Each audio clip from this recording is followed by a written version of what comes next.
যারা সুগন্ধি পছন্দ করেন তাদের কাছে পারফিউম ভীষণ একটা পছন্দের এলিমেন্ট। আবার অনেকে এমনও আছেন যারা একদম স্নান টান করে উঠে আতর মাখতে পছন্দ করেন। তো প্রাথমিকভাবে দেখতে গেলে পারফিউম থেকেও আপনি সুগন্ধি পাচ্ছেন, আবার আতর থেকেও পাচ্ছেন, কিন্তু এই দুটো জিনিসের মধ্যে বড় সড়ো পার্থক্য রয়েছে।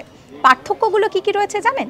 পারফিউম হচ্ছে সিনথেটিক একটা সেন্ট, যেখানে অ্যালকোহল থাকছে, যেখানে জল থাকছে, আর যেখানে কিন্তু এসেনশিয়াল অয়েল থাকছে। পারফিউমটা বলা যেতে পারে যে রাসায়নিকভাবে তৈরি হচ্ছে, কিন্তু আতরের ক্ষেত্রে আতর একেবারে প্রাকৃতিকভাবে তৈরি হচ্ছে। আতর হচ্ছে শুধুমাত্র অয়েল বেসড একটা প্রোডাক্ট, যেখানে কিন্তু বলা হচ্ছে যে আতরে যেটা ব্যবহার করা হচ্ছে সেটা এসেনশিয়াল অয়েল।